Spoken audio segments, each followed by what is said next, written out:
Matt from the Trade Brigade here doing a technical analysis on ticker symbol ZNGA for Zynga Inc. On the left-hand side, we have the daily time frame, and on the right-hand side, the 30-minute intraday time frame.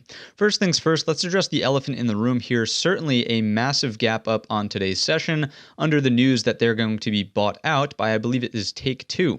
So what does this mean for the stock? Well, usually what happens in a buyout is actually the price will go to whatever the buyout price is, and in this case, I believe it was $9.81 maybe. Let's come on into a news article and see if we can find that actual number. Where are we going for this? Let's try this one. And so 986 was the number. You can see it right here. I just circled it. That's technically the number where the company will be valued after the deal goes through. And the fact that this has already faded off of and never even made it to that number is slightly concerning. Generally in buyouts, what you see if it's going to be a good deal is the stock price will pin. It will stay there until it goes through, and then it will either the companies will merge and they'll do something with the tickers, or it will remain its own independent thing and it'll trade afterward. But as of right now, I mean, this fading off activity does not look promising for the stock whatsoever. And it could be due to the fact, if you dive into some of those news articles,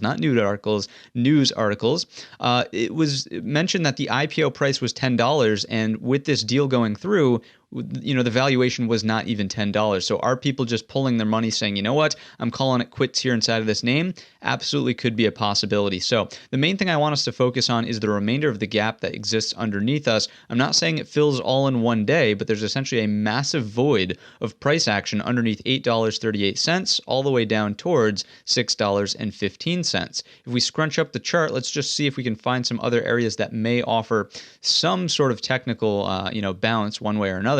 And those are the big three that I would really watch in between. So we have 782 coming from the prior highs here. We have this shelf of support at 722, and then this prior shelf of resistance at 663 before filling the gap all the way to that 615 number that we just discussed. Again, based on what's been going on here and what typically happens with buyouts or acquisitions, I wouldn't really feel comfortable starting to trade this. Again, usually what happens is it will pin at that price, and it just didn't happen here. If you are looking to trade downside, is it even possible? Yes, this is an easy to borrow stock, so you can short the shares, and I would probably opt for that. Let's quickly take a look at the options.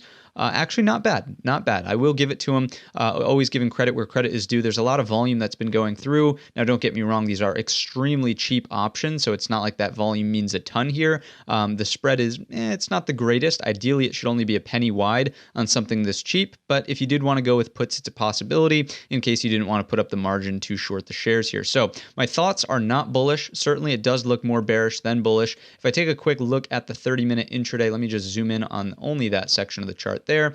What I want to do is quickly take out the fibs and just see how nasty the move lower actually was. So coming in from the high down to the first low, what you'll notice is that we resisted at the 38.2, rolled over for another leg. So we'll come in this time from the high down to the true lows. And again, would you look at that perfect rejection at the 38.2, rolling back over into the end of the day. In the post market, we're currently 845 by 846. So it's not like we're dramatically higher, and we're also not dramatically lower. Again, I would just sort of keep this one on the back burner and not get overly aggressive in terms of direction until we have more information at our fingertips, aka more price action to really analyze. Certainly, this would indicate more downside could be in store, but with the whole buyout acquisition thing going on, again, I would sort of stay hands off personally. Those are my thoughts inside of Zynga. If you enjoyed the video or learned anything new today, let me know in the comments section or by giving the video a thumbs up. Don't forget our main channel is linked in the description. And all of that being said, I wish you a green trading week.